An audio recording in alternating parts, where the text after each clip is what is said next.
Walked up to me at my own son's rehearsal dinner and told me the house needed to be in her name before the wedding, not asked, told. I didn't say anything. I just looked at her. She smiled like she'd already won. That was a Thursday.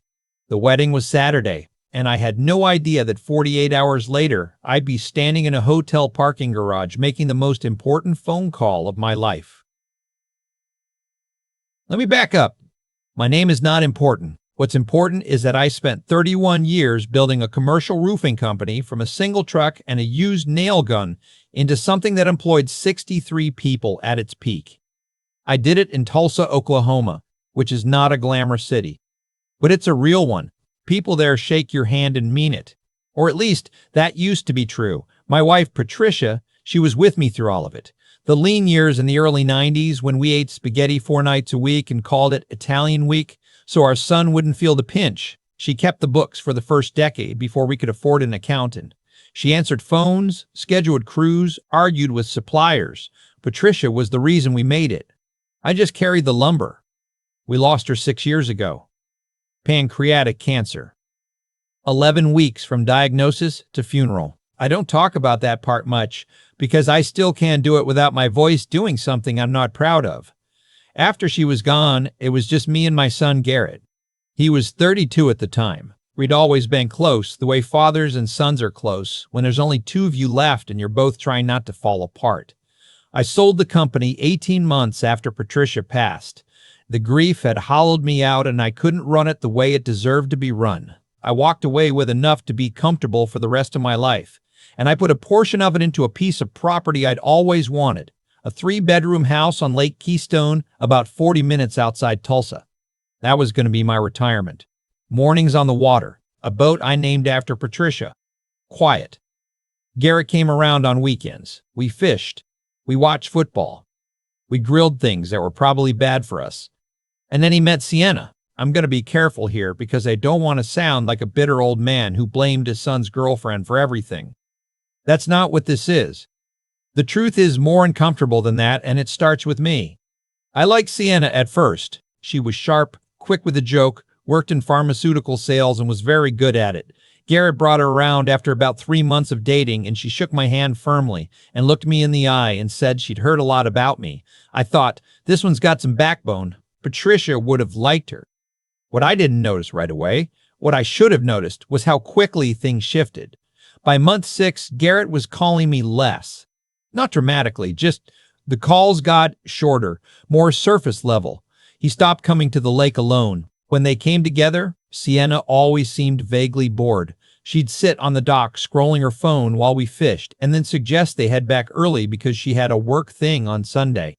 One weekend she mentioned, very casually, that the drive from their apartment was exhausting. 40 minutes. I almost laughed. Instead, I nodded. Garrett proposed to her at Christmas 2 years into dating. I found out on a phone call, not in person, and I told myself that was fine. He was happy. That was what mattered. I meant it. Then the planning started. I want to be clear about what I agreed to because clarity matters here. Garrett came to me in January and said they were thinking about a destination wedding, Kiowa Island, South Carolina. Beautiful venue, outdoor ceremony, dinner reception, the whole thing. He said they had about 40 guests on their side and 40 on hers, so roughly 80 people. He said they'd been looking at costs and it was significant. He asked, very directly, if I would be willing to contribute. I said yes. Of course I said yes. Patricia and I had always talked about giving Garrett a proper wedding someday. I wrote a check for $40,000. No strings, no spreadsheet, no contract. Father to son. That's how I was raised to do things. Over the next 4 months, the guest list became 120 people, then 140. Sienna's family, her parents, 2 aunts, and their husbands, various cousins I'd never heard of, had apparently not gotten the memo about the size of this event when it was originally described to me. New additions appeared without announcement. The venue had to be upgraded. The catering per head went up. Garrett called me twice more. I wrote 2 more checks, $12,000 and then $9,000. Total, $61,000.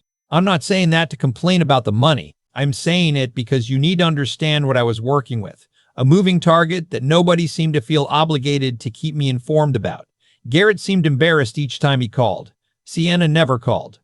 The rehearsal dinner was Friday evening at a restaurant on the island. I'd flown in Thursday, rented a car, checked into my own hotel room, a room I paid for myself, which I mention only because Sienna's parents were staying in a suite that I had apparently also paid for, though I didn't learn that until later when I went over the invoices. That's where the conversation happened.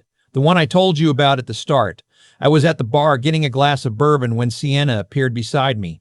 She was in a sundress, hair up, looking like a woman who'd rehearsed this conversation. She asked how I was enjoying the island. I said it was beautiful. She said she thought so too, and then, without any transition, she said she'd been meaning to talk to me about the lake house. I set down my glass. She said that after the wedding, she and Garrett were hoping to settle somewhere with more space than their apartment. She said the commute from Tulsa was one thing, but they'd been talking about what made sense long term. She said the lake house was a lot of property for one person. I waited. She said she thought it would make sense for the house to be in their names. Both of their names. She said it would simplify things down the road. She said Garrett was on board. I said, is he? She said yes. She said she thought it was the practical solution. I picked up my glass and took a sip and said, I'll think about it. She smiled. She had the smile of someone who hears I'll think about it and understands it to mean yes. It did not mean yes. I went back to my hotel that night and I sat on the balcony looking at the Atlantic and I thought about Patricia. I thought about what she would say. Patricia was not a sentimental woman, despite what people might assume about a woman who kept her husband's company afloat for a decade on willpower and ledger books. She was practical. She would have said, you already know what you're going to do. You're just waiting to feel ready. She was usually right about that. I did not sleep much. In the morning, I made a call to my attorney, a man named Frank Dalton, who I have known for 22 years and who charges me more than he should, but is worth every dollar.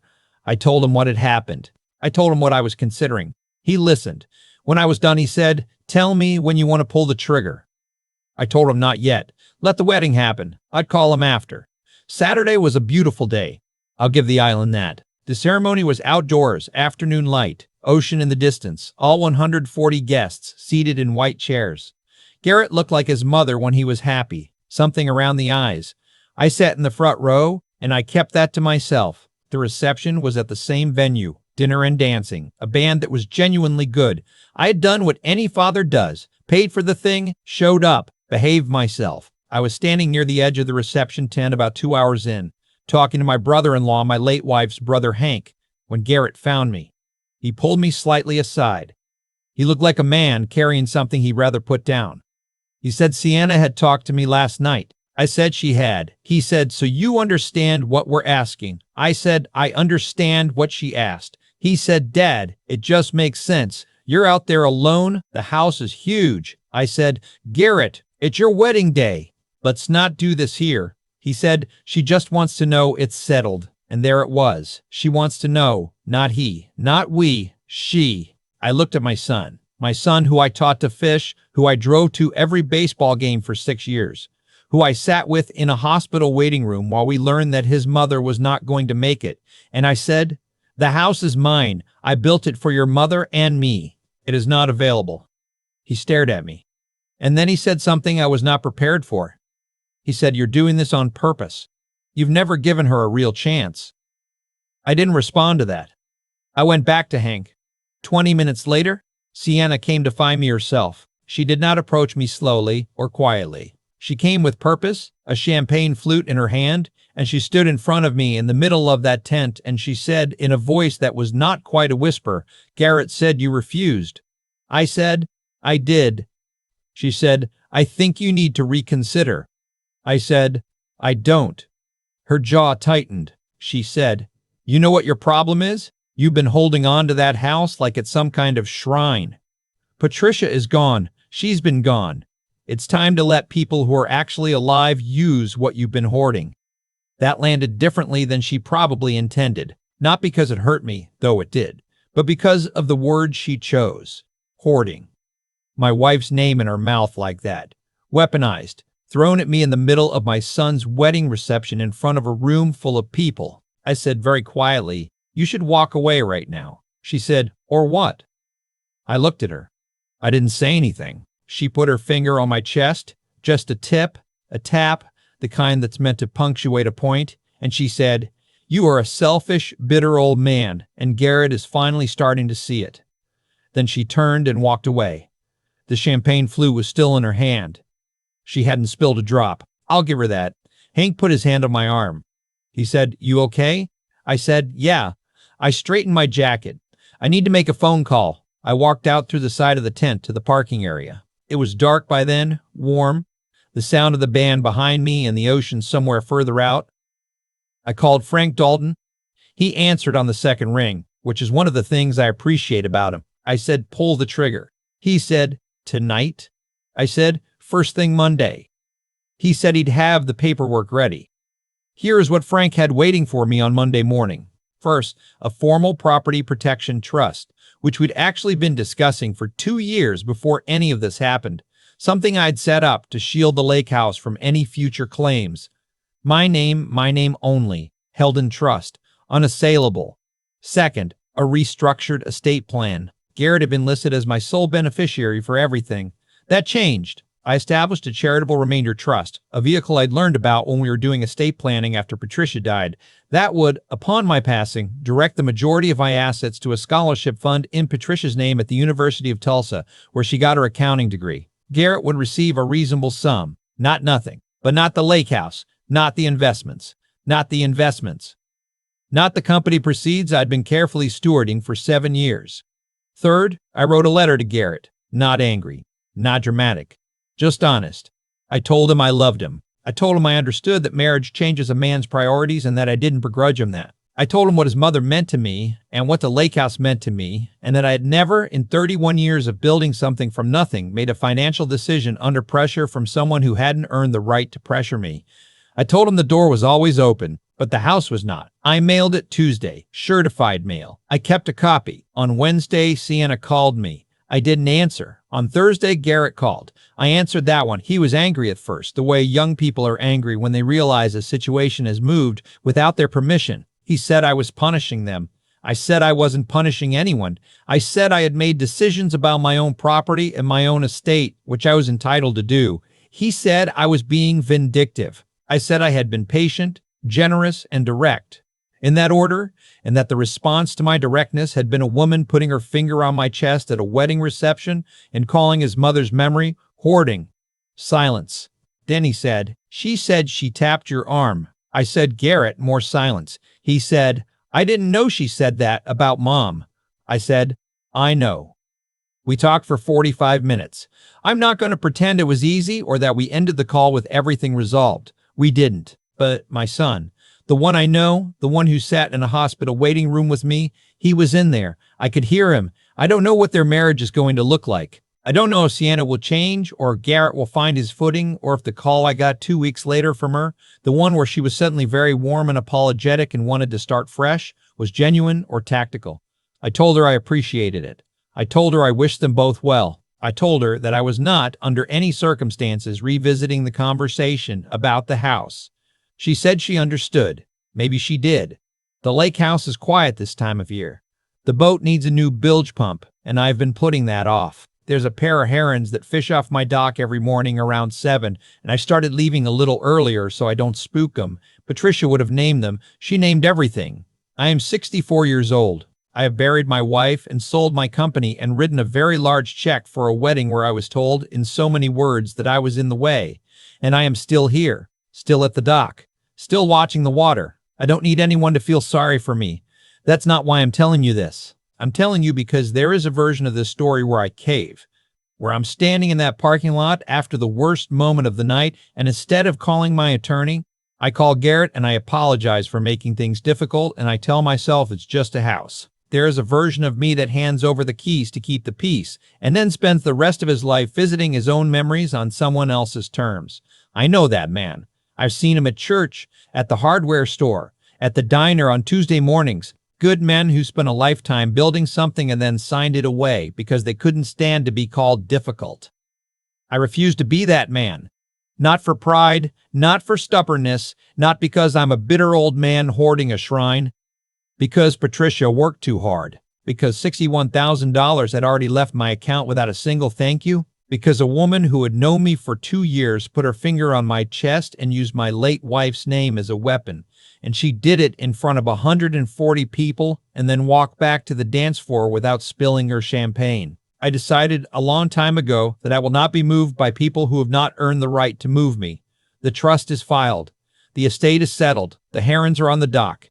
And the only name on this house is mine. I've been sitting with this story for a few months now, trying to figure out what it actually taught me. Not what I want it to mean. What it actually means. Here's what I keep coming back to. Sienna didn't do anything in a vacuum. Neither did Garrett. And if I'm being fully honest with myself, neither did I.